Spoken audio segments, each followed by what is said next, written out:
Meeting to order. It's the second meeting of the advisory task force regarding the Community Policing Commission. I'm Rich Friedman. I'm co-chair of the task force, and the co-chairs Lori Saginaw and I are taking turns chairing meetings. So this is my turn. So we'll start with the roll call, and let me introduce Carrie Hirschman, who is our staff liaison for the task force. Helps keeps things moving along. All right, I'm going to read your name. If you could please state here. Richard Friedman, co-chair. Here. Lori Saginaw, co-chair. Here. Keyshawn Cotton. Anna Gersh. Here. Monica Harold. Janet Haynes. Anna Lemler. Here. Richard Sobel. Here. Robin Stevens. Lauren Tatarski. Here.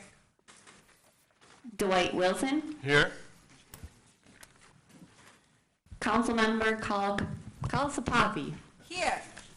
And Councilmember Crapel. Here. Okay, very good. We have a quorum, so we can move ahead. I'll entertain a motion to approve the minutes, which have been circulated before. I move to approve those minutes. Second. Any objection? Second. Any objection? Did you say improve or Approve. Approve. Yes, right. Okay, good. All right. Approve, right. And the agenda's also been circulated. I'd just like to suggest one change. We have an item, youth representation on the task force, and I'm just going to move that to right before discussion on community engagement because those will deal closely with one another. So is there any objection to approving the agenda as so amended? No objection, the agenda is approved. Okay, we have also circulated a schedule of future meetings, and I'm sorry, we still haven't worked out logistics. I'd hoped to project these, but I didn't figure things out in time. In future, we'll hope to project some materials. But the schedule that we have is mainly Thursdays. This next meeting would be Thursday, May 17th, and these are all from 7 to 9 p.m. in the community television facility on South Industrial. So next would be Thursday, May 17th, then Thursday, May 31st, then Thursday, June 21st, Thursday, June 28th, Thursday, July 12th, Wednesday, July 25th, Thursday, August 2nd, Thursday, August 16th, and Wednesday, August 22nd. Okay, so we've worked pretty hard. Do I hear a motion to approve that calendar, that schedule? Big motion to approve. Lori, and I've got to say, Lori did 98% of the work, and that may be an understatement. It was very hard. Okay. The second? Any objection? Okay. That is approved. Thank goodness. All right. Next, we discussed last week the proposed guides for conduct of the task force's business. We discussed in the meeting last week. We've circulated a slightly revised form of it. And I don't know if anybody else has further discussion on that. Does anyone need a hard copy?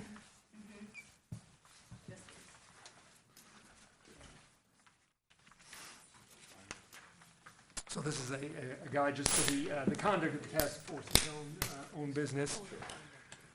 Any further discussion on that? So I'll entertain a motion to approve the guides. Second. Somebody moved. I gather. And second. Any objection? Good. Okay. We're rolling. Okay. Now, onto something more substantive. We added an item on youth representation on the task force, and as I say, that this ties in with the question of discussion of community engagement, which we put on the agenda in response to a comment by Anna. I think I'll let Lori kick off the discussion of the youth representation issue. Okay. As I get situated here. Well, since our youth member, Keyshawn Cotton, joined our roll call, I've been in text communication with him, and we met after he finished a shift at McDonald's one night, and I handed him over his binder, and I just experienced a lot of the challenges that a 16, 17-year-old has, and how many balls there are in the air. And I know that the spirit was to have a youth voice, and I feel that that's essential. But the reality of having one youth member is difficult. And Anna Lemler and I have been texting with Keyshawn all day. He was hoping to get released from work in order to come tonight. I don't know if he may show up, but this is the challenge. And so in order to figure out how to have that youth voice, I'd like to engage the task force in a discussion about creative ways that we can make this happen and fulfill our mission, because there is certainly a tremendous need to have that voice. So there are multiple ways we could go about it, and I'd like to open it up to everyone on the task force here to throw out ideas, and let's bat them around. So, thoughts of any other members? Is it a transportation issue? Yeah, in the case of Keyshawn, it is not transportation. It is working a job, playing football, studying for SATs, going to school, sometimes needing to attend a sports practice with his 12-year-old brother. So it's not even childcare as much as sibling responsibility, and all the other things that come with being that age, if we can remember back that far. For some of us, it's... Green light. Is Keyshawn desirous of continuing?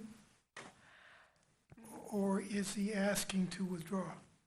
When I told him that the meetings were going to mostly be on Thursday and a few Wednesdays, and that it was really important that he be at them, he said in a text, well, I can do Thursdays, but I can never do Wednesdays. Maybe I should resign.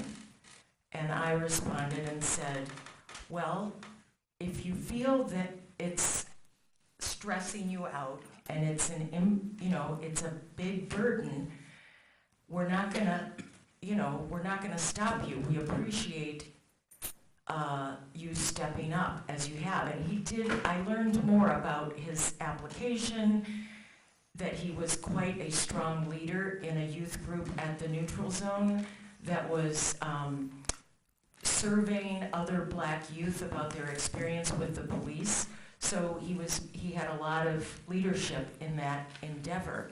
And that was one of the reasons that he was interested. It was also one of the reasons that Lori Roddy encouraged him to apply.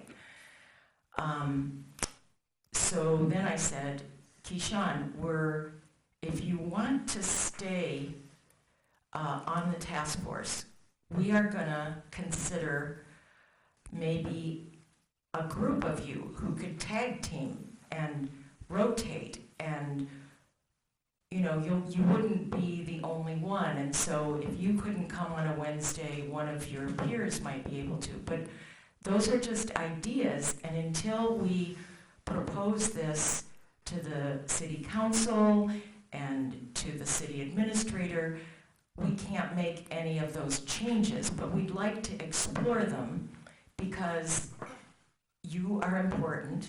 What you think and can share with us is important.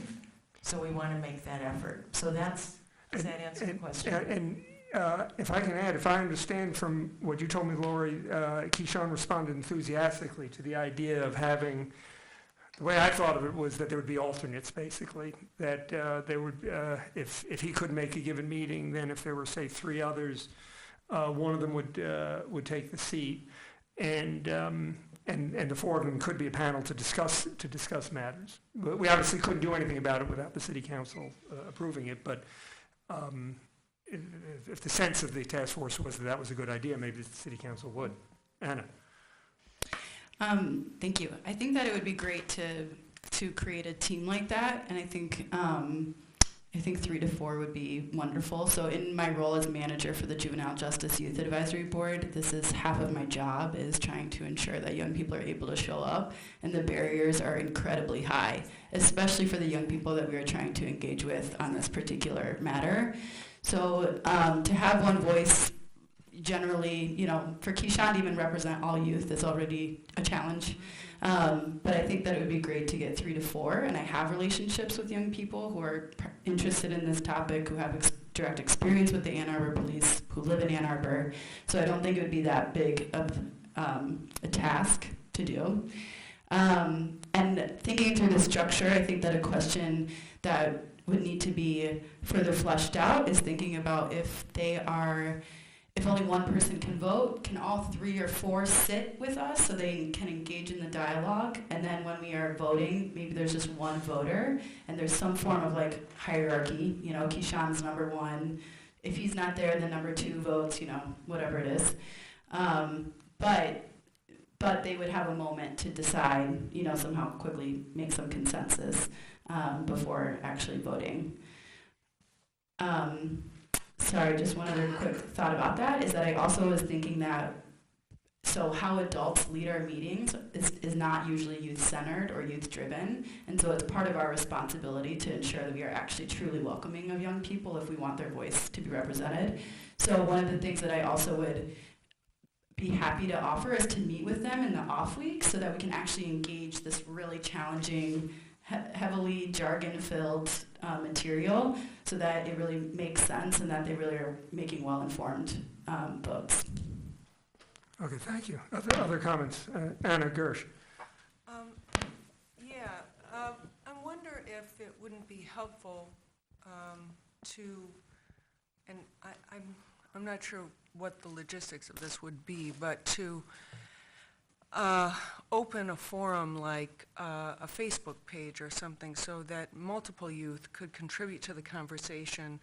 One of the things I think that it's important to encourage is that there's a whole range of youth experiences with authority figures, and opening up to a Facebook type forum is a forum that youth are very comfortable with. Most youth would not feel intimidated to make discussion on a forum like that, and then making this would be something where Keyshawn would have, or whoever served in his role, would be able to draw from opinion that would also be public. And I think it would be good for youth to have a forum where they could have their own conversation and then meet with Anna when she was available, and whoever was really additionally motivated could then take what they learned in that Facebook conversation. One of the things that I think is important is that there are junior police organizations and junior sheriff's organizations where it would open the forum to youth that were affiliated positively with the police as well as negatively. That's something that we probably won't get unless we make the forum really easy and open for young people. Okay, thank you. As it happens, one of Anna's proposals before the issue of representation even came up was to open up a Facebook page, and I'm going to guess, tell me if I'm wrong, that there's not going to be a whole lot of opposition to, I think it was Anna's offering to do it, and. Oh, I didn't realize. Yeah. That's great. Yeah, so I don't think we need to have extended discussion of that if Anna's willing. Okay, other thoughts here? Dick? I think it's a good idea. What we've learned through this process is that one voice is having difficulty being heard. In another fora where voices are difficult to be heard, whether it's because of a disability or others, we make special accommodations. And so I think this is where this is going. There is a process issue, though, that we shouldn't lose sight of, and that is that to the extent that we create a grouping so that a voice is constantly heard, is how should that group be constituted? How should that selection be made? It could well be that we decide to make a presentation to City Council because it would be a deviation from our existing charter, that this is what we have found, this is the difficulty, and that we make recommendations as to who should serve on that grouping.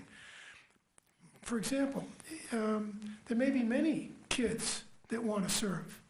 And so we want to be transparent, we want to be open, we don't want too much of a self-selection process.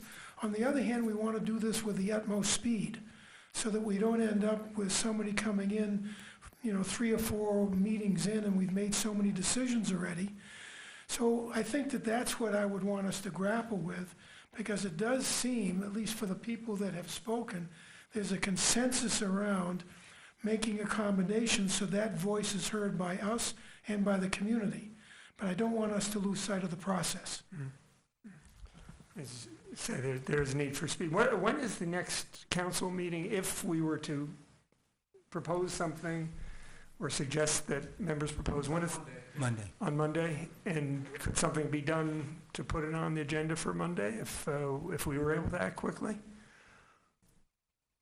A council member can put a resolution. Yeah, we can do that. Yeah. Uh-huh. Do we have? It's a process issue, Yeah, right? I yeah. mean, Did I say Lauren?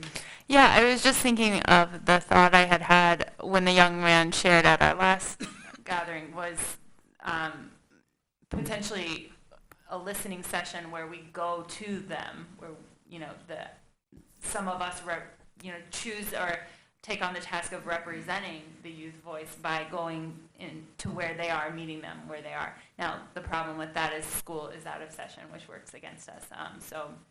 But that's a thought I'm having, is how can we be, in a situation where, we're meeting them as opposed to having them here in this room necessarily, and maybe Facebook is part of that, but where the barriers would be lessened because they don't have to come to this space in this meeting, and could still, and could maybe have a representative of one of us who, takes on the task of bringing that voice to the force.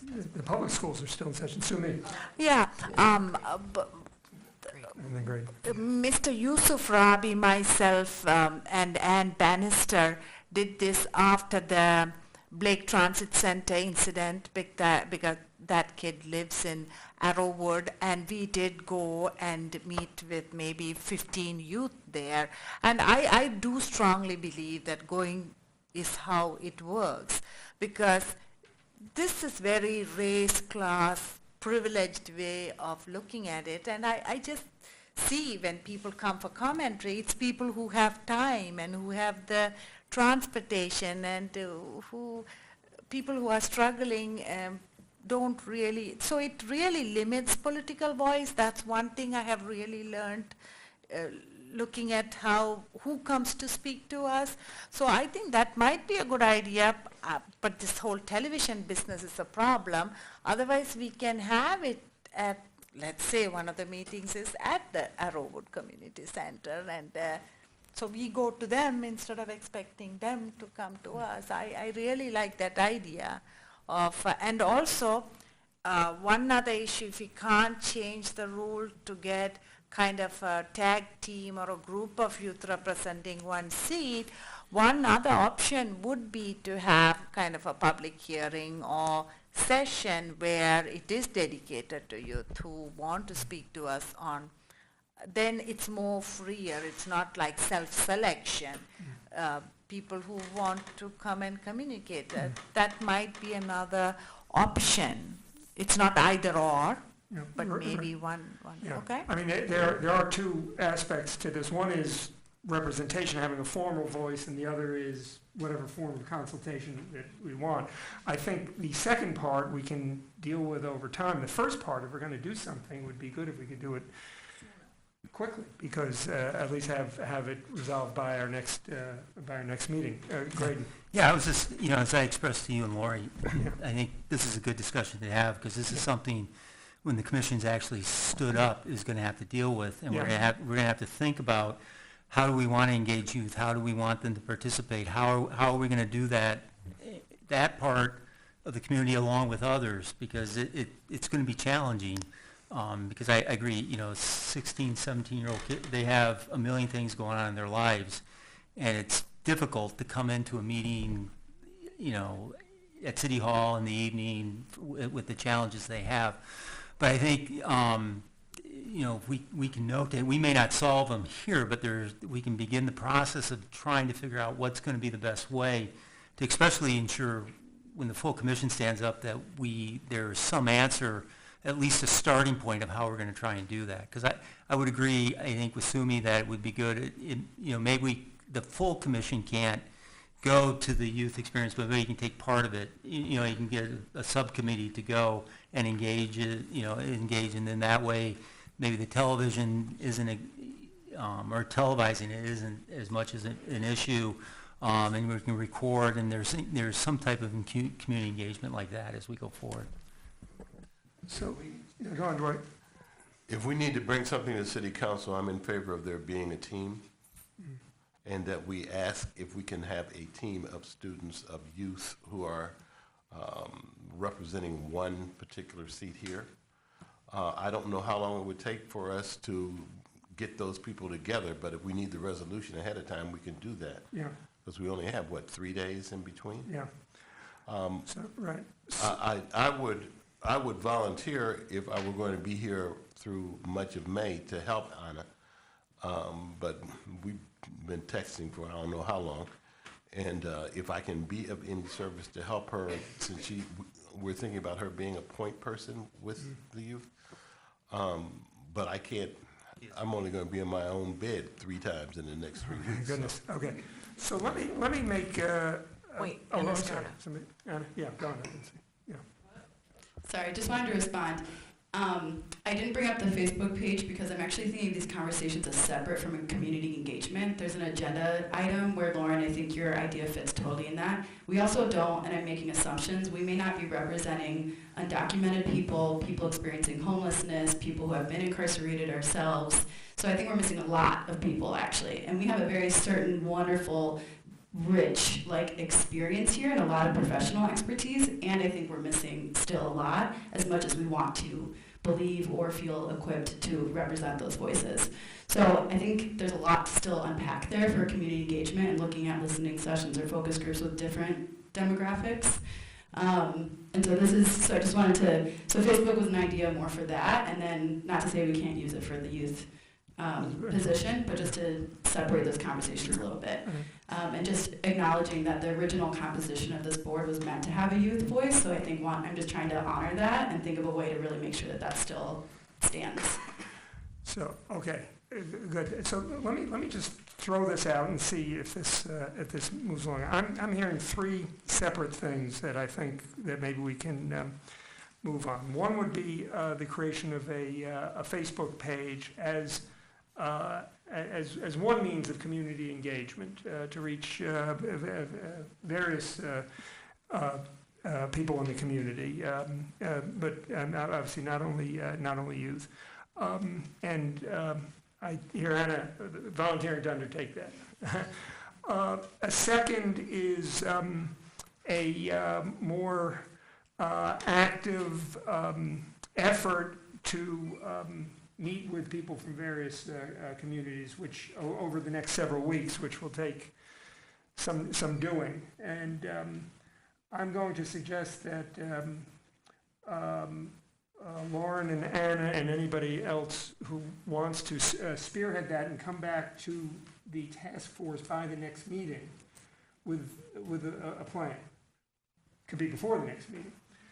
And the third is, what do we do with the city council? And,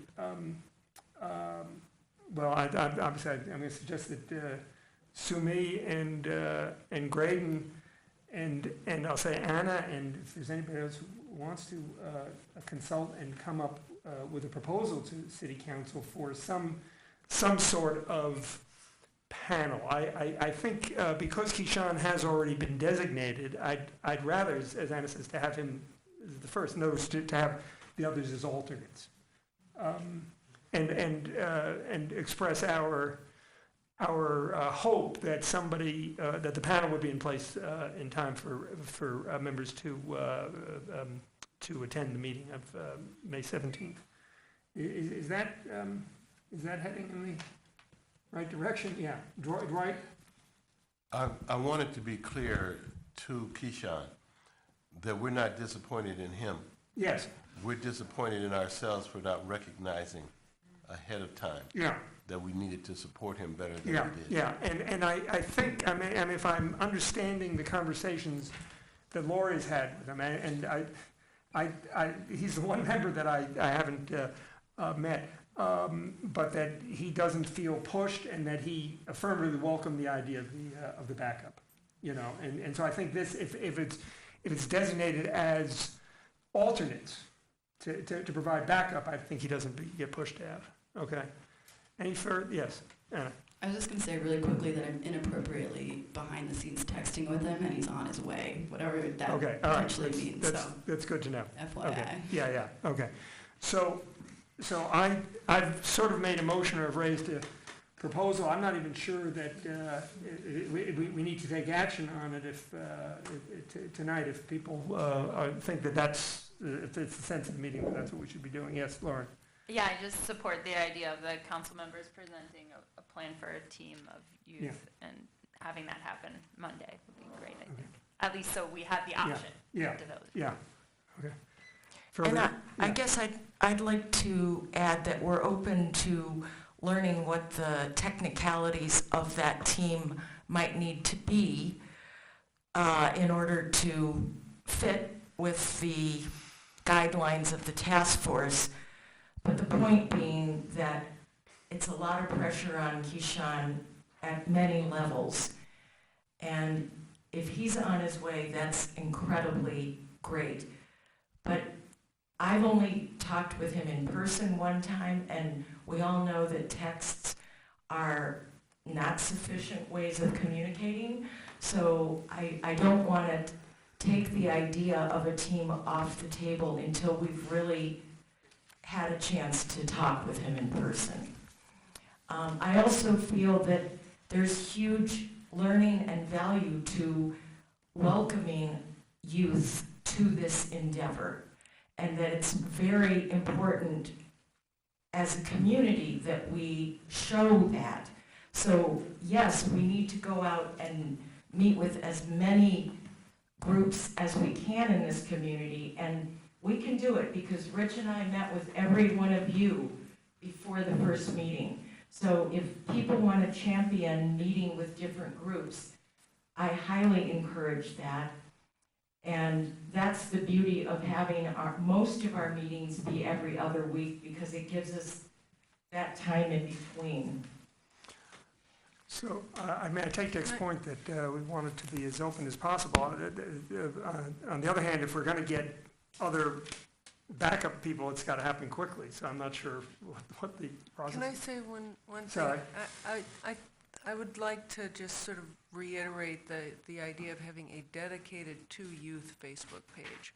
I think that's the fastest way to get a group of kids to communicate their thoughts, and also to open it up to a group of kids. And I think it would be a great support to Keyshawn to have a bunch of kids that are able to help contribute their thoughts and support him, and maybe even a group of kids, 3 or 4 of them, that eventually is decided on, but I think that would just feed and support youth voice. So does it work? And I confess, I don't do, I have a Facebook account that I never used. Would it work to have a youth-oriented Facebook page and a more general community-oriented one? Is that plausible? Yes, it is. It's totally plausible. I am just thinking through the managing of both of those and how to really create. They are definitely active on social media, and I'm wondering about the utility of having a true dialogue space on the topic through Facebook. Yes, versus like holding them in person with pizza. So, okay. Just one quick Yes. point. Yeah. We've had this discussion about what we feel youth need to be on this panel. I would hope that we'd spend a few minutes with Keyshawn when he comes, share our thinking, and ask him what he thinks. Okay, all right. So why don't we at least suspend now and move on? But I think we've got a possible direction if people are comfortable with that. Okay. All right. So now we're going to get into meat. I circulated a document that I call it Building the Skeleton Issues for the Task Force to Consider. And I'll emphasize this was my doing, and Lori was entirely supportive of me circulating it because to try to move the substance of the discussion along. And so we're hoping that this will, help focus our discussion on areas that we have to deal with. I should have put Roman numerals and letters in, so let me just say, Roman numeral 1 is composition of the commission. Roman numeral 2 is responsibilities and powers on page 4. And then A, building community police relations. B, policies and practices. Oh, no, I'm sorry, not everybody has. Does anyone need a hard copy? Yeah. And then C on page 6 is individual incident review. In other words, 3 parts of responsibilities and powers. A, building community police relations. B, policy and practices. C, individual incident review. And then Roman numeral 3 on page 8 is operations and support. So that's the way I conceptualize this document, and I'm thinking that might be, we'll see, I mean, there's overlap and all that, but that might be the structure of the eventual charter that we draft. I'm using the word charter loosely. I know the city attorneys will tell me that there's one city charter, but it's the charter, the ordinance, whatever, okay. Don't loosely use those terms. Don't loosely use terms, I know. You can tell us what term you'd rather we use. But those are the basic headings. After a discussion, we thought it probably made most sense to start at the guts of this, which is Roman numeral 2, responsibilities and powers, which is on page 4, which is the what is it that the commission does? Okay, and I want to emphasize, I wrote this out. These are issues that I think we have to address as we go along. You may say there are other issues that we have to address. We'll see what they are. But I'm hoping this does move things along, keeps us focused, and keeps us concrete. Okay. So let's start there. As I say, there are 3 basic ideas that I've isolated here. Building community police relations, policy and practices, and then individual incident review. And let's start. As we discuss, you may say, well, there's something that doesn't fit within them. That's fine. We'll add that later. Okay. Did you just hand this to us, or was it mailed? We circulated a few days ago. We circulated last week. Which version is it? Sorry? There were two times that you emailed it. One was partial. Partial. And then one was complete. Anyone need the complete? I sent it out to the whole task force. Yeah, and boy, believe me, Dwight, we made sure to do it more than 96 hours in advance. Yeah. I'm sorry if we. Okay, so So let me just start, as we're talking about the responsibilities and powers of the commission.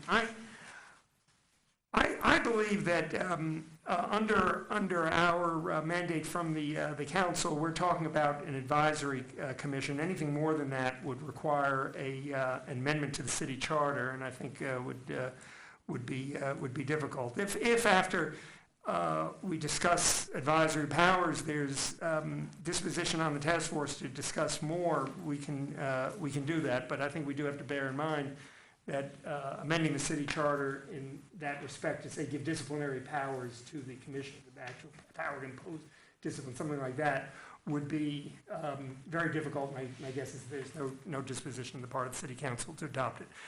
Having said that, I do believe that there are that an advisory commission can have tremendous value, and it has value if it is able to secure full information from the police department about what it needs to do, if it has the ability to make public statements and reports, and if it has the ability to expect, demand, require, however you want to put it, that the police department and city administrators, where appropriate, have to respond to its proposals and suggestions.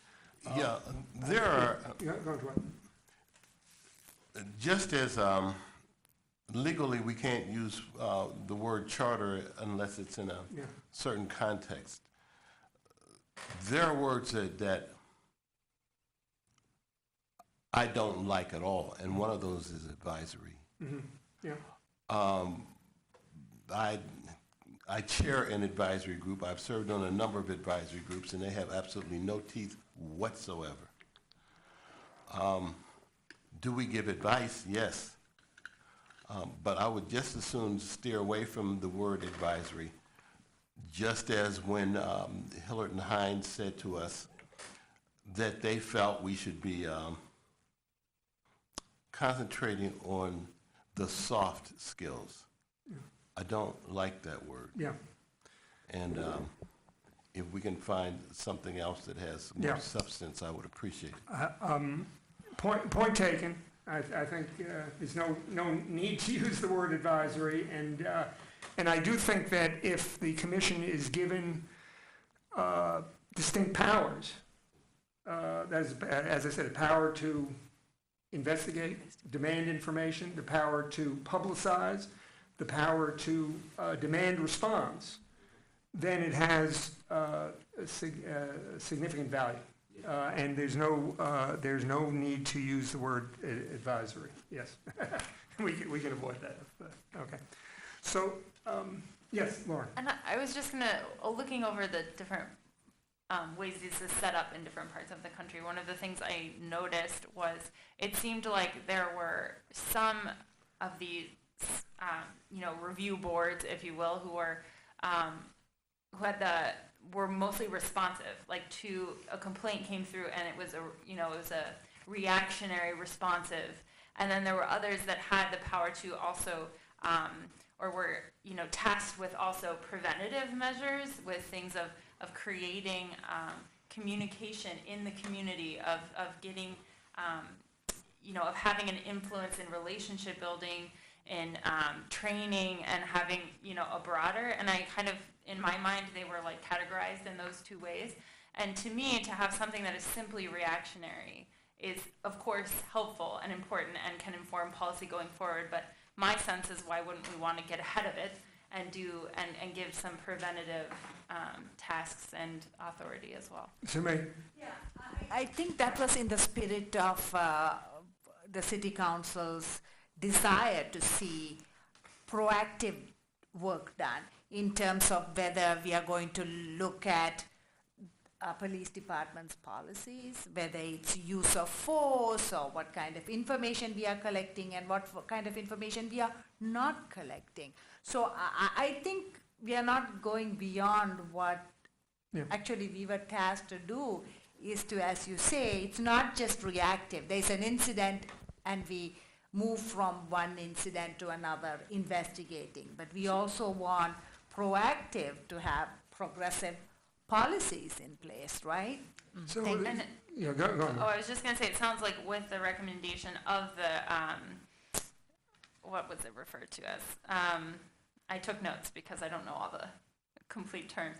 But to have an outside contractor coming in to do an assessment, right? There was some terms there, but that would be a way of assessing what is happening, what is not happening, what could be done, and advising the board on those things. So, being an outside paid, and I think it was like, $30,000 to $40,000 for an outside person to come in and assess how. So that was one of the ways it seemed like it was presented by the Human Rights Commission to get a sense of what is needed and to advise the board.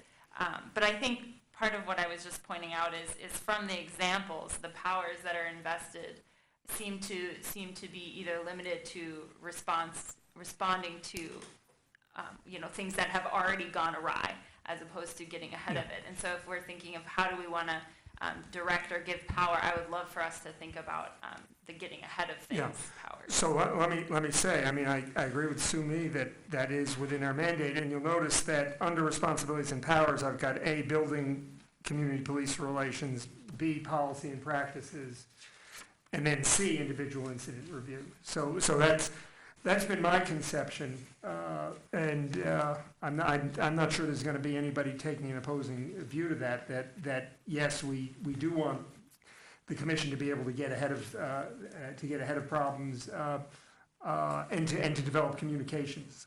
I broke those into two. Building community police relations, which is largely a communicative matter, and then policies and practices. Okay. So yeah, Lori. Oh, I'm sorry. Yeah, Dick.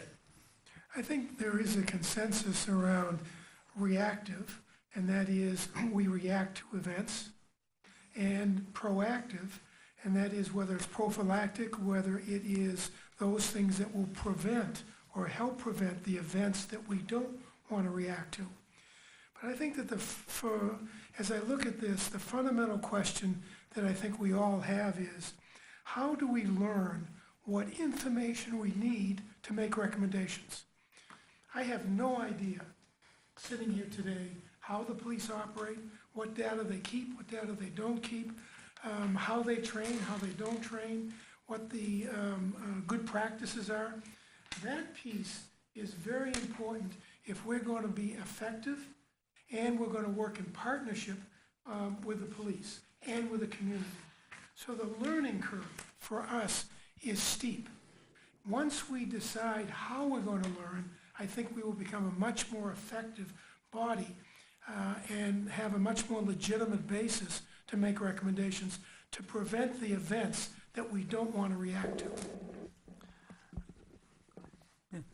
Yeah, I think that's part of what this task force is to do for the commission, is that there is going to be the need for training, and I think that's part of the intent, whether it's ride-alongs with the police officers, different experiences, I think to go through something similar to the Citizens Academy, to be able to educate the board, recognizing there's going to be a learning curve, so there's an appreciation and understanding at least that most people don't have, how, what happens in a patrol car, during the nightly patrol or whatever, things like that. So the commission, to me, that's probably the first 3 or 4 months, is there's going to be a real learning curve for everyone, and to identify what are, more than solve the problems, but identify what are things you think are going to be important for the commissioners to be able to learn and understand as they come onto the board. And I think also then, what's going to be a standard training package for as people rotate on and off the board. Because I would agree, I think the greatest power of the policing commission is going to be is its proactive stance, is how do we get ahead, how, make sure, understanding what the community wants, making sure our police officers are getting the type of training they need or are going to require in the future, because the face of policing is changing, along with a retrospective part, if there is an incident, to review it, to say what went wrong, what do we need to change, what needs to change to help prevent this from happening, or not to have this type of outcome in the future. What are things we can do to avoid those? So. Yeah, Robin Stevens, yes. Thank you. I asked when we were here last week if we could get an organizational chart as well as a basic job description. I don't know if that was ever provided to us or if it could be. Can we get it? So, we thought we sent you some information today that had an organizational chart, training, information on it, and if you didn't get that, we'll make sure you do. So we were already on top of that, and we also I offered didn't see it yet. the training and the familiarization you're referring to. Yeah, So, if you don't have that, we'll make sure you do that. okay, all right. Thanks, yeah, I hadn't seen it, but, okay, good. Yeah, okay. All right, well, we'll be looking for it, yeah. I think he's right. We have to know, before we can develop the model, we have to know who we're dealing with. Yeah. And I think the other part, and this is just from my experience as a criminal defense attorney and the changing face of what I get from police officers, you know, where we had an incident where I got like 16 body cams, and I get to watch them all to figure out who was standing where and who was doing what. So that's a lot for police as well. Like he said, the future of what they have to do, we have to kind of be able to project to what that's going to look like as we develop this board. Could I just ask, when you're going to provide this information, to take some of the burden off of the chairs, which are doing an enormous amount of work between the meetings, could you send it to all of the board members at the same time? So while this meeting is in session, we're actually going to make some copies right now and give you everything to everybody on the board. All right. Thank you. And I did hear at our first meeting, the offer that we could all sign up for ride-alongs Yes. and sign up for Well, the beyond that. Citizens Academy. Rich and I have had the good fortune to have several meetings with Deputy Chief Forsberg and Chief Fanis, and also two very engaging members of the force, one an investigator and the other a union president. And I learned so much in those meetings. So yes, we need the chart, and if we go through the Hiller-Heinz report, there is a lot of information of when trainings took place and what kind of trainings they were. It's not neatly compiled, I don't know how comprehensive it is. But there are simple ways if some of you would like to champion our learning about our police department, I would encourage you to step forward and help us get clearer on the things that we need to know. Just conversations are amazing ways of learning. let me just add also that, it's a complex business, and I think that the members of the commission are going to have to spend a great deal of time learning about the police force. We are the task force that is responsible for setting up the commission. We have limited time, and our job is principally structural. That doesn't mean we can operate in a position of ignorance, but I don't think we need to get down to the nitty-gritty of police operations as much as the commission can eventually have to do. But I'll second what Lori said about it, and anybody wants to take the lead on hearing Dick. If you want to, speak to the chiefs about requesting information, that would be great. The Hiller-Heinz report also does have a good deal of information about the police force as it stands. And I think my understanding of the concept of the outside auditor is that could be something that we as the task force put in, what the commission or what the board is going to do is that they're going to hire an outside auditor to get to know the police department. So No? he has. I got that wrong. Never mind. That was the recommendation put forward by the Human Rights Commission, and that's when Hiller-Heinz, the external auditor was hired. And then based on that report, and also, I need to say, criticism of that report that came out of the community, that this body, advisory board, because that it was felt that by many community members, that it was very limiting in terms of what it was advising. So we are past that, okay? So, I'll say my sense is at the very beginning of this document, I raised the question of auditor versus commission versus hybrid model. I think our mandate from the city council anticipates that there'd be a commission, not an auditor or the hybrid. Having said that, though, it's certainly perfectly plausible that the commission might periodically recommend an audit. But that's something that I think the city council would have to decide within the budget. I mean, we would have to decide a budget allocation. I think for a city this size, to have a permanent auditor is probably not in the cards. And a permanent auditor instead of a commission, I think, is not something, that's my sense, that we want. But, you know, it could be that periodically there ought to be an audit. You know, do I see Dwight? Well, I agree with what you said, but when you said that we don't want one person, one auditor to be looking at the relationship between the community and the police, I agreed with that. Yeah. That was what my no was. We don't want. Sorry. I think that's right. There are cities that have that, like Chicago. Yes. Chief? I don't know if this would be helpful, but just for your knowledge, you might not know. Would you kindly come to the podium? Yeah. Sure.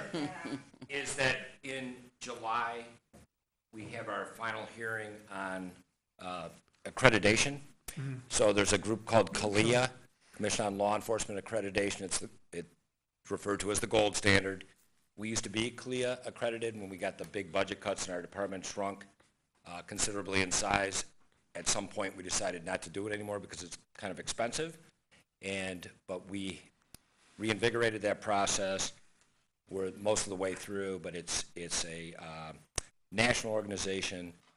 There's 1/2% of all law enforcement agencies in the country have a CALIA accreditation. So it has some best practices, things you could refer to, policy directives that we have to adhere to, a review process that we have to follow. So just something you could look at that, based on the conversation, I got the impression nobody knew. So just to put that out there that that's Can you spell that? Can I, Chief, it's an acronym, and it's CALEA. can I ask, is there sort of a book of policies that you have? We have a lot of policies. You have a lot of policies, and are they consolidated? Yeah, they're I mean, called is the there? Michigan compiled laws. Because consolidated is a relative term, but we have a lot of policies, yes. I'm just wondering whether it makes sense to, send them to us electronically. I don't know if you're talking about hundreds of pages or thousands of pages, or. I don't know. It'd be at least hundreds. It's not. Some would be probably shareable. Once again, sometimes these are legal questions. Yeah. All right.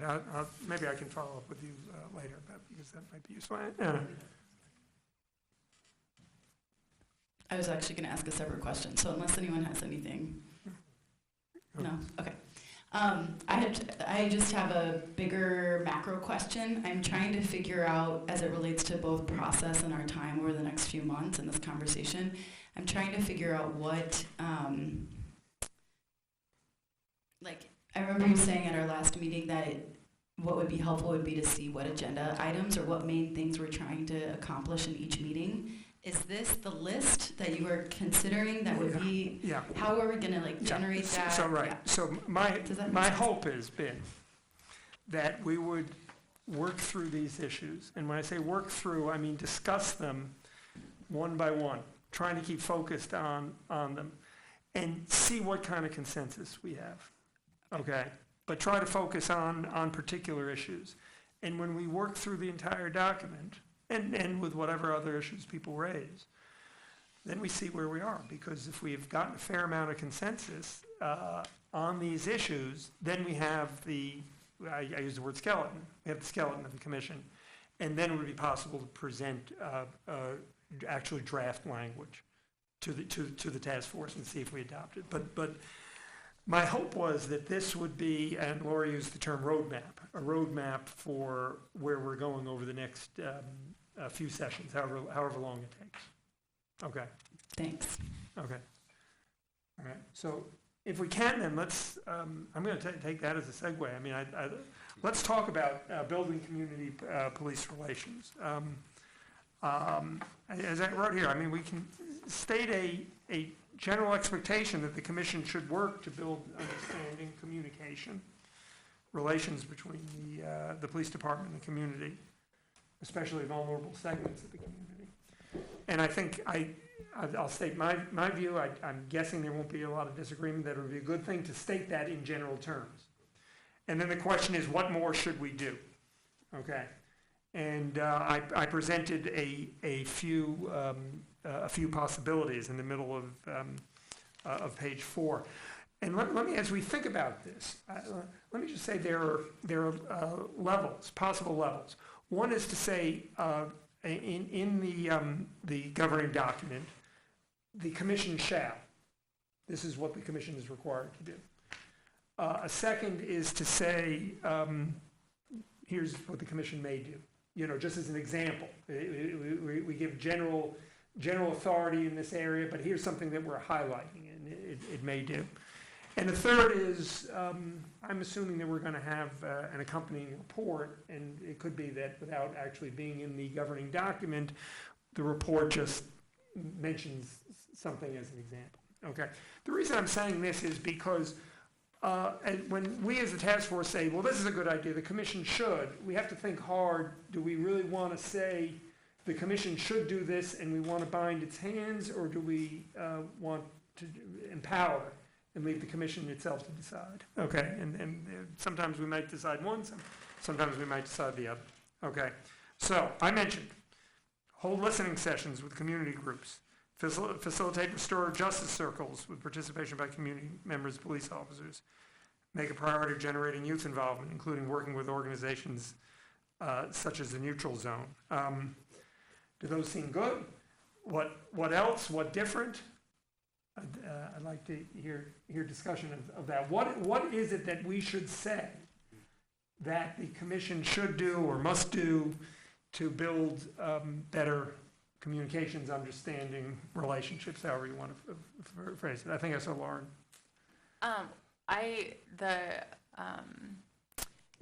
Mediation that was talked about in a few of the reports. One of I'm forgetting which city, but does like proactive, like supported mediation between police and the community in a proactive way. So that might be something as well. So restorative, I said restorative justice, and I may be throwing the term around loosely, and Anna's laughing at me. Yeah. Right. Yeah, but that's but what you go meant by along that. with, like facilitate mediation. Got it. Yeah. Sorry, thank you. Yeah. No. I mean, I want to make sure we use good terminology. But Anna, yes, please. I'm having thoughts that I'm trying to put into words right now. I'm feeling like there's this really serious responsibility for me to not have this, not saying we are having this conversation in isolation, but to not allow this component to happen in isolation without it being directly connected to policy and practices. There is a lot of critique about what it means to do community police relations and to ask youth or people who are targeted by differing policing policies and practices to then confront the people that they have had potentially traumatic or violent experiences with. So I want to name just a few things. One is to acknowledge the trauma. I think that actually needs to be explicit in here, which is when we ask people who have been harmed to show up, it needs to be done in a very intentional way, which should be implicitly part of restorative justice, but sometimes it's not, so I think it needs to be explicit. And I say the part about it being hand in hand with policies is because as I want to fully believe that the police force has good intentions and is well trained and is following their policies. Some of the policies, just like in any of our social services, any of our institutions, have been created in a time where we've had very racist policies, very classist policies. So when we criminalize poverty, or we criminalize people of color, which we do, and I can state policy after policy, we need to also make sure that we are changing those policies instead of just allowing what the status quo is and expecting that community members should feel resolve or should feel like they are heard or that things have been repaired for them by having listening sessions and things of that kind.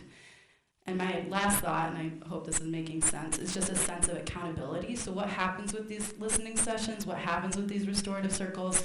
Are the police listening to youth who have been harmed and then that's it? Or do we actually see transformation? Do we see change from those restorative circles where policing is actually happening in a different way?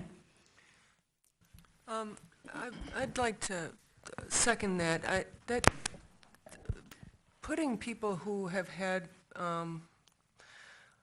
threatening experiences with law enforcement and in front of a commission, I mean, this requires very serious training and supportive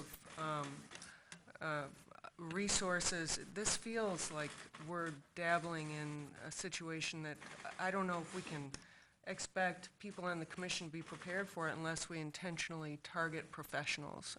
I mean, is that the goal of the commission to, decide we're going to have, we need a lawyer and we need a doctor and we need somebody who's 5 years trained in restorative justice. This seems a little bit dicey to me. In the report, they did list a number of Ann Arbor agencies who could do mediation, who are skilled in mediation, and who would have the resources. But I think it's a very valid point. I think that was their attempt at addressing it, is these groups that do mediation on these issues already in Ann Arbor. The mediation and restorative justice and other avenues like that are tools. And there's tools that have to be used voluntarily by the parties that are participating in it. It cannot be that the commission orders it, could order it, it would be counterproductive. Sure. The goal may well be, and I would support that, is that we encourage the police department to utilize that tool. I suspect that they could not order, nor would it be successful. I can't see the police chief, who may or may not be a supporter of mediation, ordering a police officer to go through mediation because it wouldn't be successful. So the voluntariness of it is important. It becomes voluntary if both sides or whoever have the disputes feel it's a useful tool. And that comes through education. That comes from educating the police department and offering the services or facilitating those services by us if we think that's a good goal. But I would want us to shy away from anything that smacks of ordering it, making it mandatory. People have to buy into it. Sure. Yeah, and I would add that what I do know about restorative justice, and I've had some training in it, is that it's not successful unless it is embraced by the whole culture. I mean, one of the things about restorative justice is that you have these experiences of circles, and that there is sort of a community and culture of regularly addressing all kinds of issues, positive, and that actually it undermines the nature of restorative justice if you only use it in a punitive way. I agree with what most people have said. I don't like that phrase restorative either, because we've never had justice, so what are we restoring it to? And to me, the only way that you can have a mediation that will fly is if it's between equals. We had a gathering where the sheriff invited 30 people from the community together with 30 police officers, legal officers. They all brought their guns. I believe that they came with good intentions, but we didn't feel like we were equals, if you understand what I'm saying. So if we're really going to have some type of mediation, we're going to have to come as equal partners in it, with equal respect. I'll just put a period there. And like Anna was saying, to follow it up with policy change, with action, with, without it being just a session where, we're going to try to all like feel good for this hour, to have it be actually informing the policy, I think is essential. Yeah, I mean, let me say, just picking up on some of the comments, I broke this down into segments just because you got to break things down in order to have a useful conversation. But certainly the idea was not to make these walled off from policy discussions. Obviously, if there are sessions, call them what you will, one would hope that it's not just a time to air grievances, but that it would lead towards policy matters. Second, the matter of professional assistance, I think that's something that the commission would have to decide, and presumably would need assistance, whether it can be taken from community organizations that are here now, or whether it's something it would have to do out of its budget, would remain to be seen. There will be a budget. The city administrator said he's budgeted $25,000 for the first year, which allows something, but there will be a budget. But I think it's perfectly reasonable to say that there might be times where where the commission needs to hire a mediator or find whatever.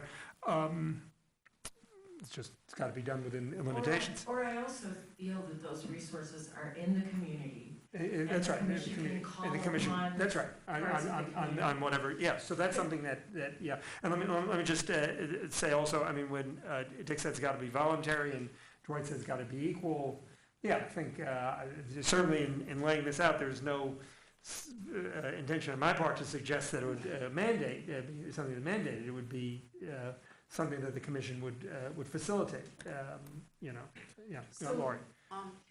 Mr. Friedman and Ms. Saginaw, I know that you have public comment after all this, but I'm about to bust. Here, come up to the podium. We'll recognize Ms. I need to say something right now. Yeah, okay, go on. Because it fits in with what you're talking about. Because I've been trained in restorative justice, and I've been mediator and doing circle. And excuse me. And so one of the things. Go on. It doesn't want me to talk. Okay. No, I think you're okay. I guess not too close. One of the things I want to suggest to you is, or to let you know and enlighten you, there have been some circles with the courts, with some African American youth and their parents. And the parents didn't understand the circle. There were police there with guns. The parents didn't have options. And that isn't what the circle is designed for. And so you have to be very careful because, like you said, it has to be something that all parties want to be a part of. So you need to explain what the circle is so that the parents and the kids or whoever's involved understand what that's all about so they don't feel. And then when the police come, I don't know how we can do this, but they need to leave their armor somewhere on the desk or something. So they don't, because they felt very intimidated. And they thought they were talking and talking things out. And they were told it was something they had to do. And this is truly voluntary. So I just want to let you know the other side of all of that. And circles are very good, but you do have to make sure everybody understands. And while I'm talking right now, I think this is a wonderful thing. But if you want to really be the task force that you need to be to get the commission that we need to have, you need to let us talk with you on your task points. when we sit here, like I just couldn't hold it, Yeah. and I was trying to write notes so Yeah. I don't forget, because I'm old and I might forget it when it's time for me Familiar to with- yeah. talk. But hopefully in the future, you will have it designed where we can sit together, all of us, and talk on issues together. So you get the community input that you want, and you don't so much have to go and have these talking sessions. You can have it right in your meetings if you design it that way. That's a suggestion. Thank you. Thanks. Can I just add one thing to what Shirley is saying, and I don't know if my, oh, there it went. My experience with the circles as well, because I'm also trained, as you know, is that you don't go into it like one side is wrong and the other side is right. All I keep hearing here, and I'm like you, I was just holding it, is policy this needs to change. We're making an assumption that there's a change that needs to be made before we fully understand. Right. And that's disturbing to me, because I think we need to understand before we can figure out what needs to be done. And so I'm concerned about the understanding part. And I think that goes with what you were saying about the circle, because there's a lot of work that's done before the circle even starts to make sure that parties understand. And so I want to make sure that we're not starting off with the assumption that there's something that needs to be fixed before we know what it is. And even if it needs to be fixed, make sure that the parent and whoever, the parent or whoever's involved is involved in the fixing, not tell them how to fix it, if there's something to be fixed. But usually if you have the circle, it's because something needs to be fixed. Usually. Right. Right, there was an issue. So I just had to say that, and Okay. thanks for letting me speak. All right, thanks. Lori? I think it's also important to keep in mind that, you know, we're not talking about a school. We're talking about an enforcement body that we have given the job of being more powerful than the people so that they can protect the people. And I think it's really important to keep in mind in this conversation that we're not going to have any kind of restorative justice circle that feels truly equal. That's not realistic. I mean, if somebody comes to a circle because of harm done and the law is involved, it's not something that can be fixed in a restorative justice circle, right? I mean, if somebody's broken the law or if there's a misinterpretation of the law, you know, I'm having trouble here with, it feels to me like we're talking about, I'm not sure what we're talking about, what kind of situation we're talking about. If you know, a kid, if we're talking about youth, if a kid feels like they haven't been heard, you know, we can have a restorative justice circle. But if, I mean, what is, I think it's a matter of degree and a matter of, it's very important to talk about what exactly can be mediated in a situation like this, you know? Dick, then, I think in the beginning of a process like this, I know I want to dive as deep as I can and to come up with specific solutions and mandate that to the next task force, to the commission or whoever it is that we're calling it for, and you shall do the following 18 things that we think is a good idea. And I think that what we have to be conscious of is micromanaging. And that is we are the task force, we are not the members of the commission. And that if the members of the commission are going to have the same good faith and the same good judgment as this table has, then we have to empower them to do what they think is best by creating that power in them to make recommendations, to search out data, but not necessarily tell them what data to get. And I think that it's important that we get this out, but I can see that we have a long task, And I just want us to be conscious of the difference between creating a broad mandate and powers and how it's selected and the types of things that they should be empowered to do, but less telling them what to do. Before I call on Anna, can I just say I endorse that 100%. I've been trying generally to say some of the same things. I'm worried about us trying to do the work that the commission is going to have to do, and we have limited time, and we can't be the commission because we're not going to be the ones who are actually doing this, and we're going to have to, our job is to empower a commission and to give it the authority that it needs.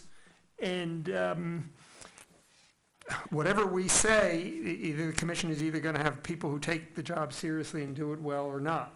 And if it does, it will succeed as long as we've given it the proper powers and a good procedure. So I'm hoping that our conversation goes not so much to what should a justice circle look like, but what powers should we be giving the commission. I wanted just to put a little meat on the point that I made. Yeah. I think it's appropriate for us to say that the commission may or shall consider appropriate alternative dispute resolutions consistent with what the problem is, as opposed to listing them. That's what I meant to say. And along those lines, I think we could say something like, a task of the commission is to engage in the community. Here are recommended ways of doing so. That's the idea. That's what I've thought. Yes. Okay.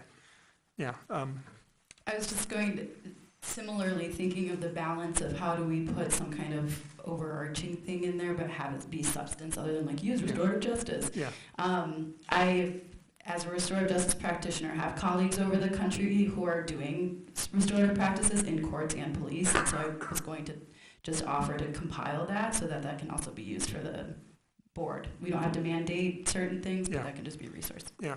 Let me also add, as I suggested before, I think we're probably going to want to accompany our proposed governing document with some sort of report. Yeah. And the report could include whatever information we decide to put into it. That could be a guide, could be helpful guidance to the commission, kickstart without constraining the commission. So if members of the task force want to gather information for use in the report, that's I think we both feel we'd encourage that, and then we can put a lot of the energy that people have about thinking about what I think is a good idea might be better in the accompanying report as something for the commission's consideration rather than in the governing document itself. Lori. I've been thinking about how to frame this, and I was reading this week from the NACOL manual to create community oversight of police. And it's very, very clearly laid out. It pertains to attitudes, it pertains to training, it pertains to operations, functions, budgets, everything.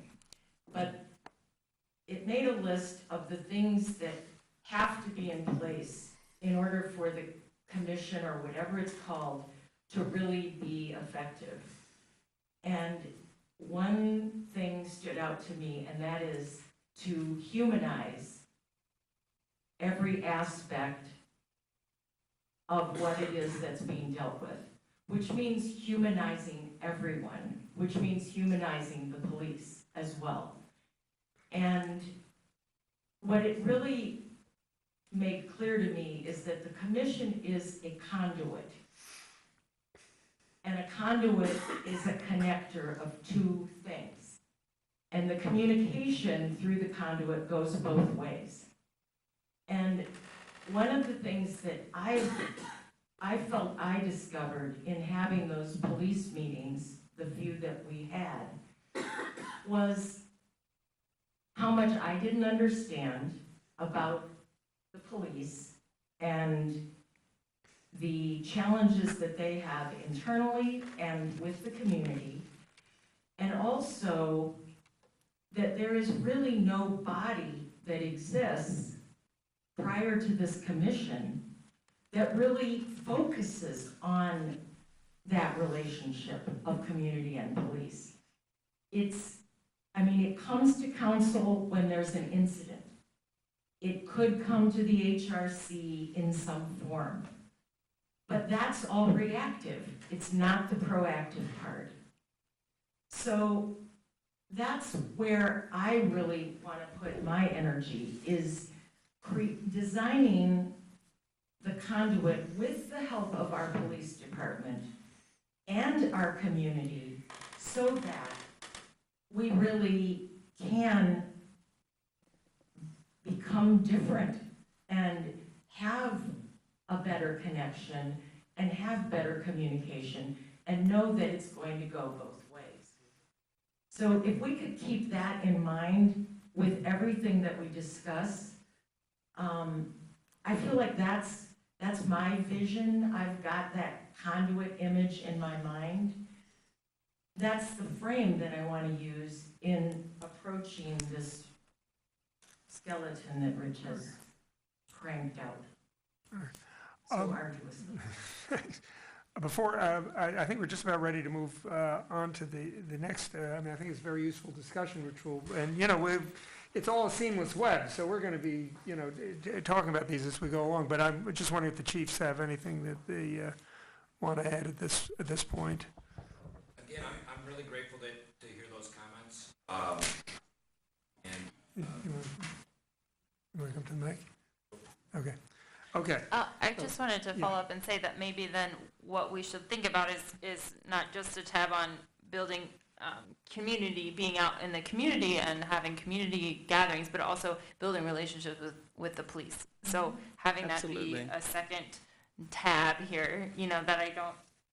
Well, I'm sorry, it says building community police relations. I'm not sure. Right, but I think what this suggests is listening sessions in the community, members of the community doing mediation, involving youth, instead of, we need to add here then, that also that the commission is tasked with forming positive relationship with the police as well, having meetings with the police and building that bridge with them. And that ties into, if there's going to be any change, the chief, the police chief is the one who decides what suggestions from the commission go forward, unless the commission wants to take it to the city, from my understanding. Yeah. So if there's a positive relationship, the likelihood of commission decisions being accepted by police is much better. So I think that is absolutely a key point and should be part of our. Absolutely. And I do think that if the commission does a serious job and is understood to do a serious job, then the police chiefs tend to take it seriously and treat it with respect. That's been my experience on the university committee, I think. All right, let's talk about policy and practices. I laid out a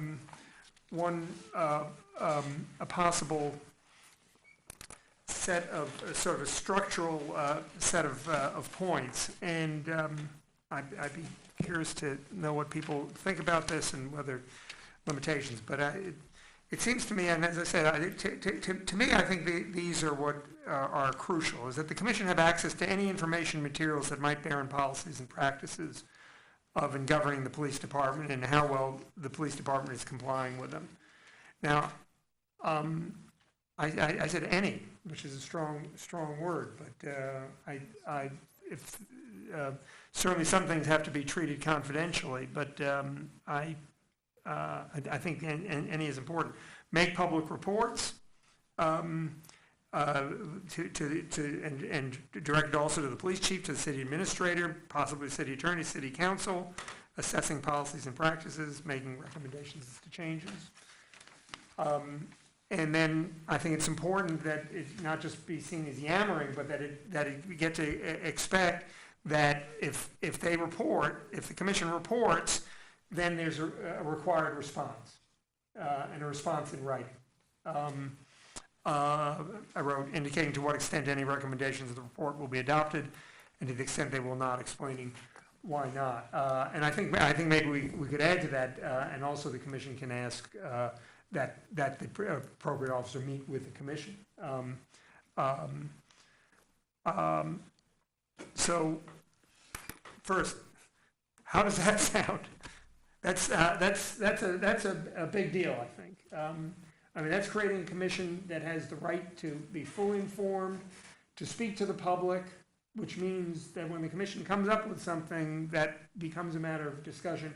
And city officials have to pay attention because they have to respond. To me, this is, putting aside incident review, to me, this is a crucial aspect of the whole thing. What do people, I mean, I'd like to see that, you know, but what do people think?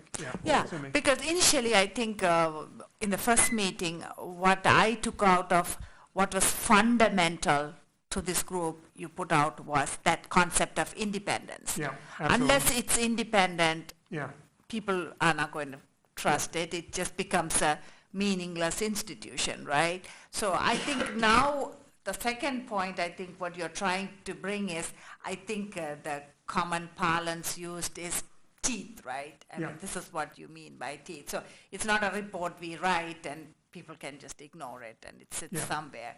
But you are requiring that it has teeth in the sense of not disciplinary, because I know this body doesn't have that power. Basically, I think that's the only power we don't have. Other than that, this is where I think the teeth of, yeah. I don't know the right English word for teeth, but for whatever. It's an idiom. You're right. Anyway, That was okay. Dick. Let me use the word teeth. I'm a frustrated, no, I won't go there. Frustrated vampire. I think that it is important that we're going to be making a recommendation to City Council to empower a commission to do something. And the question is, what is the City Council going to empower us to do? What I hear us saying is that we want access to information, data, complaints, information, training. And I think that we should have access to all of that, subject to, and I'm making this up because I think we need more feedback from the city on this, subject maybe to collective bargaining agreements, subject to existing law, subject to, but absent an articulation that we're prohibited by a power, that City Council ought to say to the commission, you are entitled to this information, so that we don't get into asking each time whether we're entitled to it or not. City Council would be voting on that entitlement. And that's how I would want this, not to frame it in terms of what we want, but to frame it as to what we're prohibited from getting. Yeah. And everything else we're entitled to. Yeah. So I did use the word any, and I guess I have a question maybe for the city attorney and maybe the chiefs, but taking due regard of confidentiality requirements, which I take as running through all this, that the commission is at times going to be given information subject to strict confidentiality requirements. But taking full account of that, what subject twos are there? Is there any information that, as a matter of law, or for that matter, the collective bargaining agreements, that the commission could not be given? I couldn't itemize them all here, but that would be one thing that we could help you work on. I'm just not prepared to speak right off the top of my head, but certainly there are certain police reports that would be problematic, both on the nature and perhaps juvenile. I don't know. There's a number of.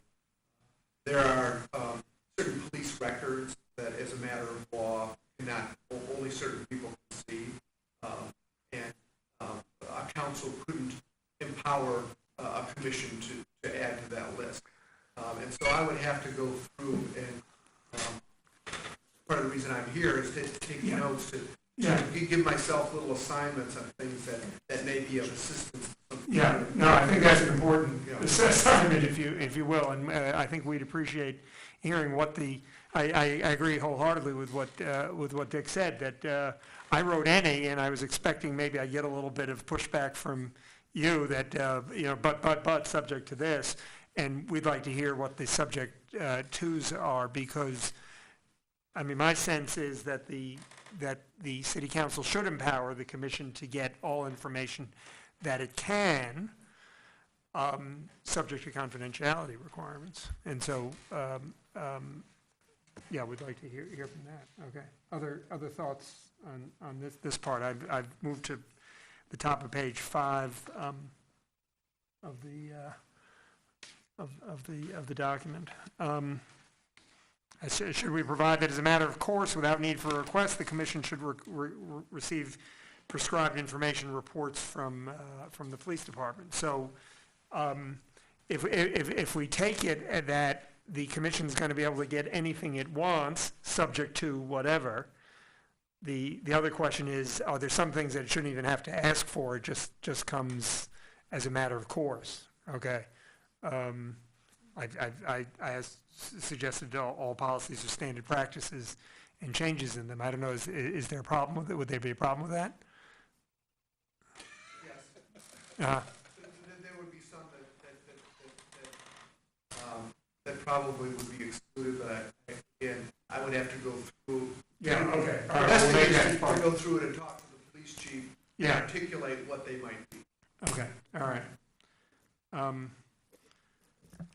Is it possible to just have a single example of something that would never be available to the commission? Just to get a ballpark on what we're talking about here? Would never be allowed. Yeah. Right, a juvenile, and I'll let Attorney Slay talk about it because she's done it, but there are restrictions with juveniles that you just couldn't get. And even city council couldn't get those? That's right. Yeah, okay. Could that be, can I ask a question? Could that be redacted? So if, let's say if it's a juvenile, you have a name, could that be, there was a serious incident we are really concerned about, especially because it's juvenile.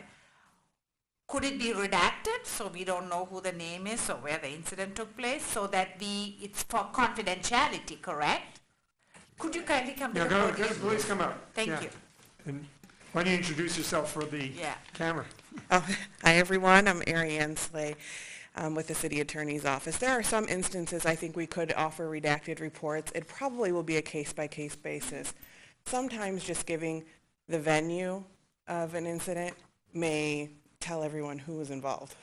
And so we do have to also be concerned about the privacy of our citizens who may not want anything to do with the process at this time. That's not saying going forward they might want to engage later.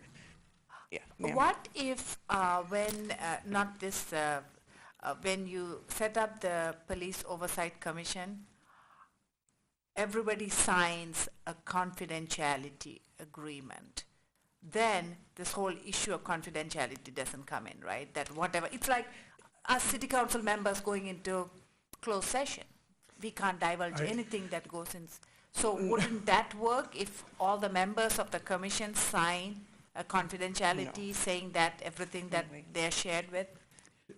The other On some concern, of those, the answer is it stems not from the council. The council itself doesn't even have the power. So signing a confidentiality wouldn't help. It's just a matter of state law on some of that. So it's not to break state law, but, I mean, for example, she said like you can redact. In some instances, I think, especially when dealing with a juvenile, we do need to be very careful of putting people's business. I know, Ms. Stevens, you're chomping at the bit. I am, but as a criminal defense attorney, that makes me because you don't want a case tried in public venue when we may end up in court. And the really important part is because these are public meetings, and if you're discussing anything out of that report, that someone in the public could, or you get called for jury duty, and you've read the report. That would be my concern as a defense attorney. Thank you. As you are trying to litigate whatever piece you need to with your police, I'm trying to litigate for my client, and now we've got this police report floating all over Ann Arbor. You're tainting your jury pool. Ms. Stevens and I have both been there where we've had cases that have had media attention, and it's not good to be tried. After the fact. After the fact, it's Once fine. the appellate Once the period court has done what fulfilled. it needs to do. Sure. Let me just emphasize, I mean, the way I had this structured, for right now, we're talking about policies and procedures, not individual incidents, which raise another question. And of course, this is all subject to confidentiality requirements. Anyway, I think the question I'd like to pose to the city attorneys, obviously not for an answer now, but I should get my notes. I was taking no, notes. as you think about it, Send them an email. is I'm going to take it the way, putting what Dick and I said together, that we're saying, if we just think about this for the moment, as matters relating to policy, not individual incidents, so you can put that together too. If you say, all right, the commission's entitled to anything subject to legal requirements, okay, is there, and it would be under confidentiality, is there anything that is not, that is within the power of the commission to give in confidence to, within the power of the city council to give in confidence to the commission that nevertheless you think would not be wise, okay? And that's something that we would discuss. Because I'm inclined to say that subject to confidentiality, the commission should be entitled to all information bearing on its task, that it's legally, that it's within the power of the council to give it.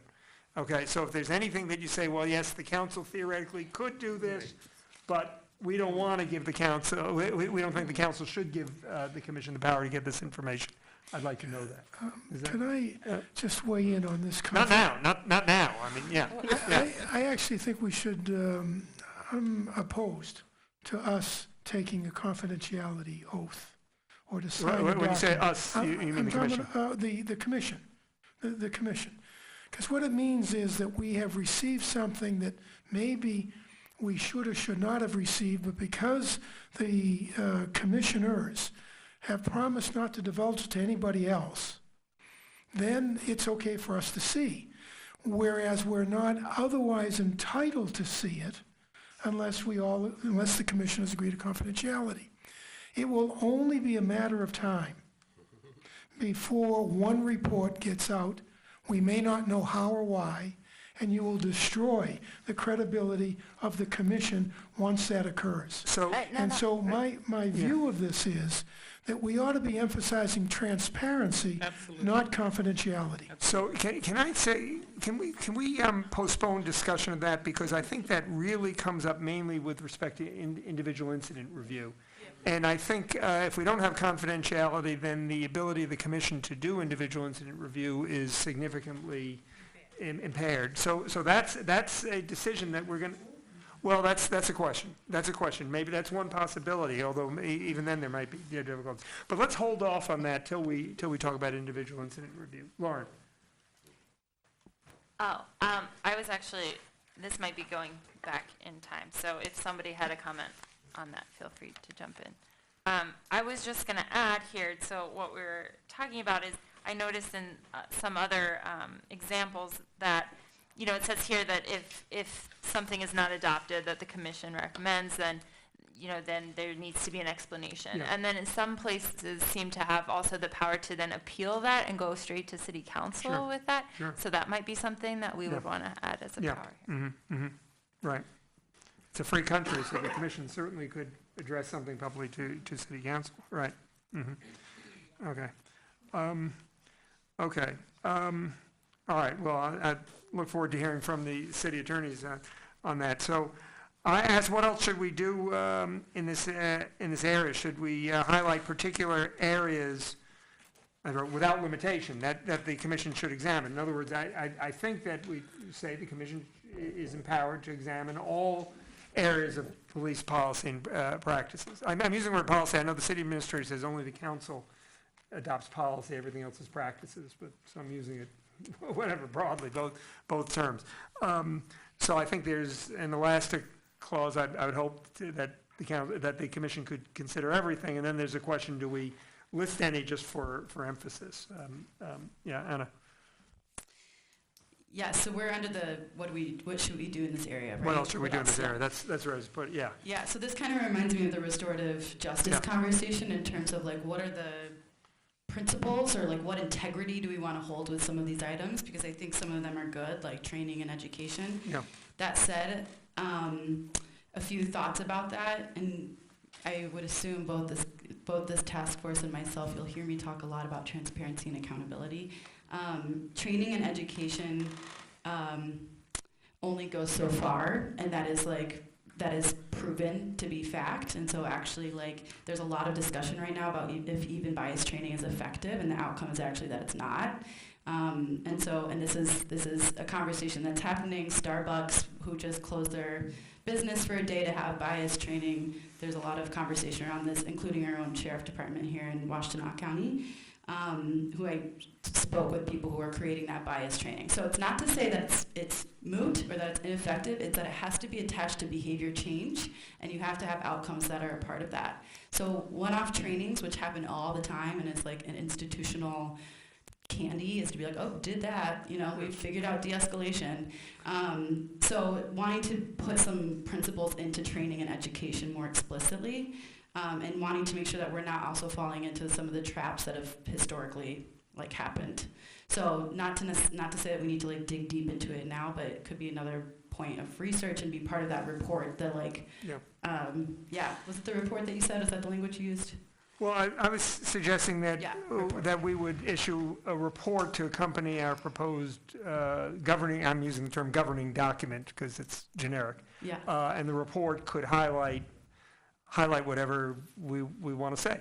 Yeah. So that's certainly something, if you want to write something up on that, it could just highlight that as potential guidance for the commission. Great. And then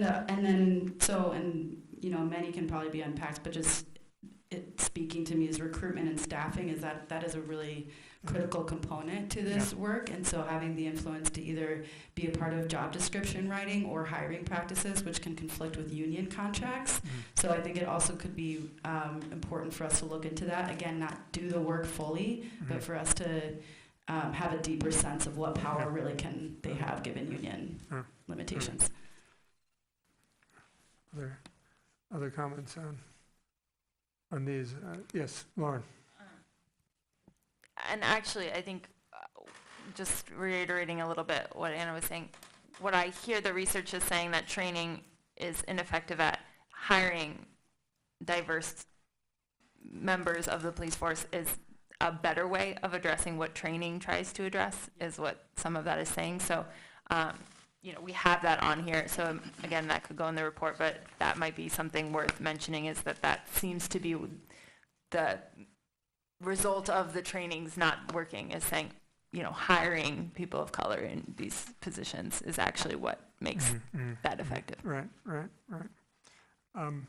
Okay, yeah, I will emphasize, if this will be initiative of the task force members, if there are things that you would like to see in the report, then it's up to you to generate that. And I'll also say that I think we can ultimately word the report in such a way that the entire task force doesn't necessarily have to say, oh yes, we agree with that, we agree with that. Much of this could be phrased in terms of, here are points that the commission ought to consider, So I'm trying to avoid the job of all of us having to agree on enormous complexity. Okay.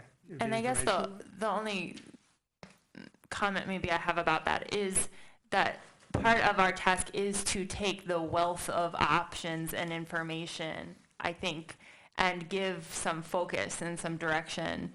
So we want it to, yes, be like, I'm sorry, I'm not, Richard, is that? What Richard was saying, right, is that to give them the freedom to decide based on the situation. And also, I feel like we are tasked with saying, here's the best practices. And so if we're giving a list of all the practices, then they might as well be us today, right? So we want to be narrowing in on, yes, we know there are training, but here's what we actually recommend you do based on this, as maybe part of the official task, so that there is focus and there is, we've done some of the weeding out. I do think that has value. Well, we said we would get as far as we got, and it's now 8:45, so it's time for the public comment time. So I personally, I feel this has been very useful, and I'll say if members want to have thoughts afterwards on the topics we've covered, particularly if you want to write anything to us, that will be useful. Okay. Can I just ask one thing, and of the handout that we got from the police chief? Yeah.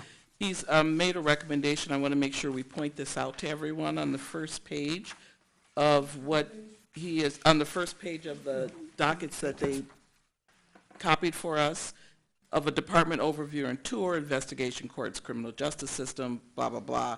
And, you know, I would ask that if those things could be done, that we make every effort, Yeah. whoever can, to try to attend those. Yeah. So I don't know what we need to do to work with you to get them scheduled, but I'm willing to, you know, take a couple hours off work or whatever, because I think it's just very important that we have a real sense, like Lori said, of who these human beings Yeah. are that we Yeah. have I think- tasked to be right. our police. I wouldn't want to police us.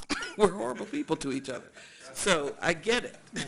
I think the chairs may have exhausted their Sorry. their scheduling energies, and so Yeah. we may want to.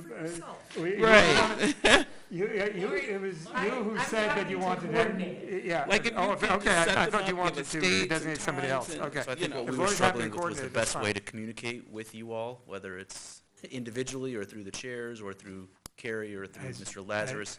So I think as for you what you're think. looking at with that, there's maybe like 12 hours worth of stuff that certainly Yeah. does not have to be done all at once. Oh, no. Yeah. I think there are certain staff that we would want to have be there to present the information to you so that, you know, we have the subject matter experts kind of answering questions as we go along. Most of those we can do multiple times with one or all of you. The use of force one would be the one that have I to think schedule. we would be going off-site and showing you one of our Yeah. simulation machines, and we would want to maybe maximize that time. So we have to come up with a date or two. Yeah. I can come up with some dates and times available and say All right. these are the blocks, and as many of Okay. you want to All right. attend, That would we'll help. have somebody here and you can come do it. But maybe for that use of force one, we would want to just Yeah, sort of, okay. I'll propose a bunch of dates and times, and we'll see which ones maybe work. Okay.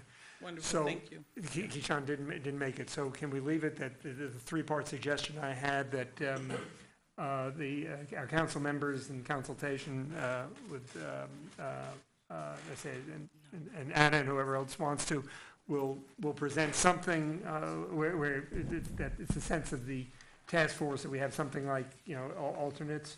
Yeah, we'll get, I'll talk with Mr. Yeah. Postma, and so, Yeah. and we'll get You'll- something You'll set. work something with the hope that we have a panel by our next meeting. I think Anna and Lauren are going to work on a broad-based proposal for community engagement, and Anna, bless your heart, has raised this and taken it on. We'll work on a Facebook, maybe a pair of Facebook pages in consultation with whoever wants to help. Okay. All right. Time for public comment. Excellent. Thank you all for being here. It's very good to see everyone that was here Tuesday as well. Unfortunately, not as many people are here for this very important issue as we're here Tuesday, but here we are. I'm Sam Copy. I live at 818 Henry. I lived in Ann Arbor my whole life, for 43 years. It's great to hear everyone talking about wanting to engage the community. I remember the conversation about whether people would have 72 or 96 hours for of you to review the agenda. I checked on Legistar at 9 a.m. Monday morning, so members of the public had less than 82 hours notice, and I was told this evening that the legal standard is 18 hours.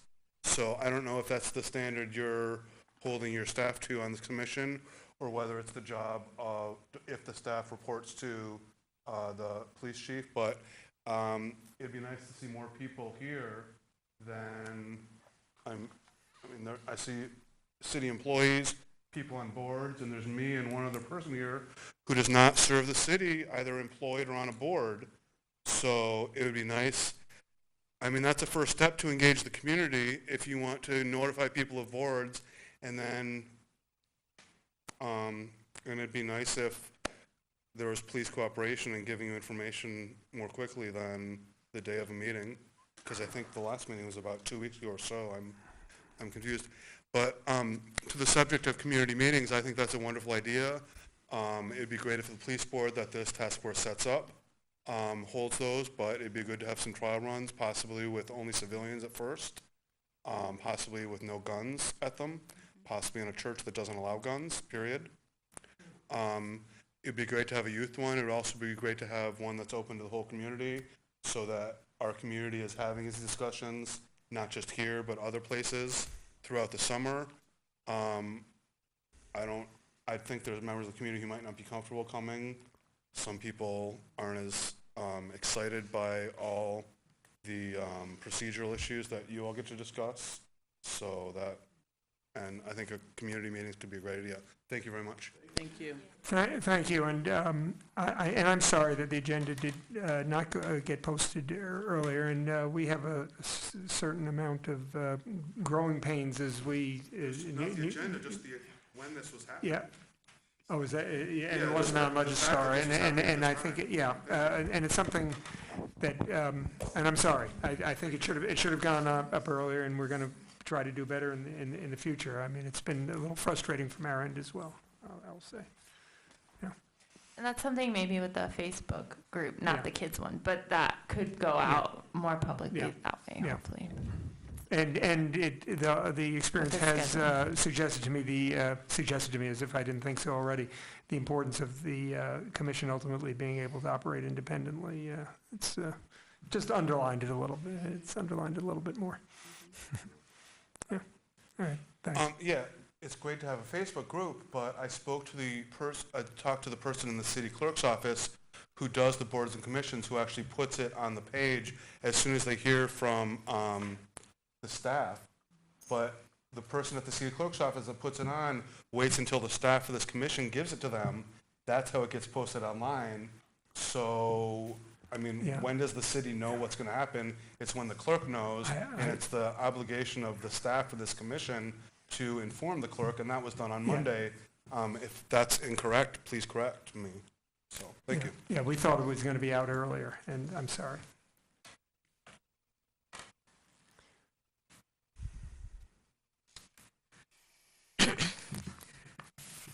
On one of your, Shirley Beckley again, I would like to suggest to the task force for the commission, you have all this legal jargon and all this flowery words, and if you're going to include the community as well as the young people, you're going to have to tone that down so that we all understand. You understand it, but all of us don't. So you gotta, with all your, how do I put it politely, brains, figure out how to talk a little less, how do I put it, politically. Do you understand what I'm saying? I think I get it. Break it down so that us common people can understand. If there are portions that that you'd like to talk with me about, I'd be happy to deal with it. I'll say my attempt in drafting this was not to do something in jargon, but of course it's always revealing how much we don't perceive ourselves. I will say that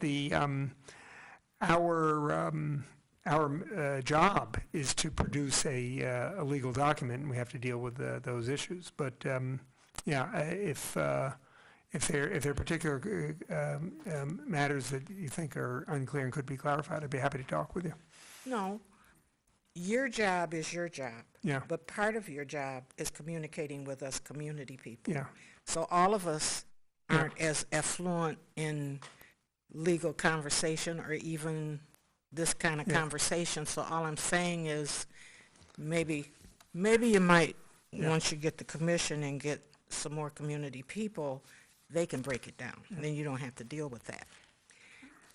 That'll help. And the other thing I wanted to say to you is, or ask you, about the commission is, in working with parents and kids and going to court with them,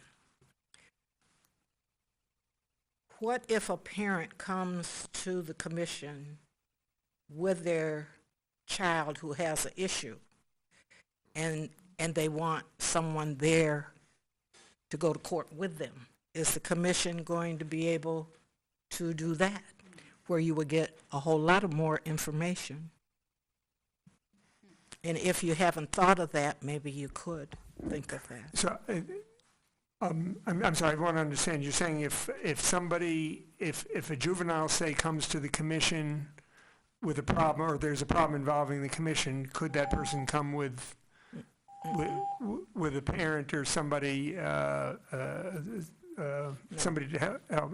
Maybe I misunderstood. No, what I'm saying is, as someone out here in the community, I'm going to let people know that there's a commission. Mm-hmm. So if they come to me and say, well, we have this issue going on, and I don't know what to do, and I want to talk to somebody, and nobody's listening to me, and I'm going to say, go to the commission. Now, what if they come, I'm going to use myself. What if I come to you with one of my grandchildren? To the commission. To the commission. And my grandchild is in trouble and has, with the police, or has been arrested, and it's not what we consider just. And we come to you because no one else is really listening. And I say, well, I want someone from this commission to go with us to court because I feel like I need some further support, or I want you to hear what's going on. Is the commission going to be able to do something like that? So Shirley, what I hear you saying is that you're describing a possible need that a community member might have, and it could be brought to the commission. And so you're raising that as a possibility so that we can consider whether the commission has the capacity to meet that need, or whether the commission can actually learn from meeting that need. Is that what you're asking? Yes, because in working in the community, there have been people that we have helped and gone to court and sat in court with them. And we've had some success, and we've talked to probation officers and got things reduced and things like that. Now, I'm not saying the commission can do that, but I'm just saying, what if a parent or guardian brings somebody because they're so frustrated with the system? Are they going to be able to have this commission help them in the way that they might want help? It's something we haven't yet considered, but something we can consider. I mean, So I'm just throwing that out. Yeah, because okay, that no, I appreciate it, yeah. I mean, it's something, it raises issues, so it's something we'd have to think about, so. Okay, thank you. Yeah, okay, thanks. Okay, Anna.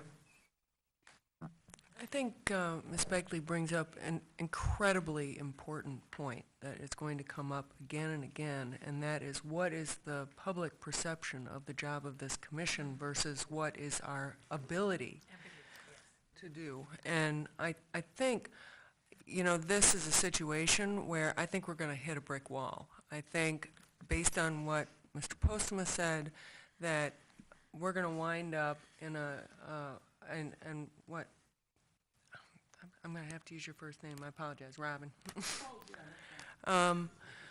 said also that, and I want to bring us back to this concept of powers. If we, and I'm coming down on the side with Dick, that if we focus on transparency and training and hiring and recruitment and what are promotion policies, we are not going to get into a quagmire of situations that we are not going to be able to support legitimately. And this is a great opportunity to talk about what a conduit can do. Like if Ms. Begley comes to us and says, my grandchild needs support, this should be where we access the community and direct them to somebody who can give her legitimate support that can then go to court with her and support her that way. But I don't think this commission, if we can't have access to youth records, and I imagine HIPAA will be in there too, and all of the areas that probably would be potentially something that we'd run into problems with and would be in the gray area are going to be the ones that actually are the community wants us to think about.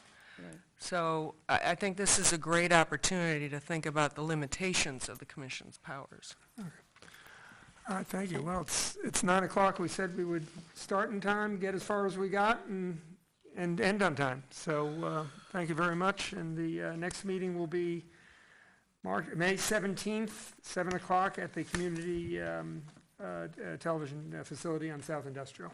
Now, before you close, I did ask you if we're going to be able to talk with you. Well, that's something we're going to have to discuss, that the chairs, I can't say right at the moment. I'm not going to speak for, I'll let you know. It's something we'll talk about. How are you going to include the community and stuff if we can't talk with you? Shirley, I had a note here to send an email around for us to discuss how we can better integrate your comments throughout the meetings going forward. So I have a note for myself to follow up on that. And so we will figure out a way to do that. And then hopefully, like, if you come next time, hopefully we'll be able to present you with that plan and you can let us know. If that sounds okay with everyone. I had made a note to follow up on how to integrate better your comments. It isn't forgotten, and I also had in mind to, okay. Where's that gavel? All right, we're adjourned.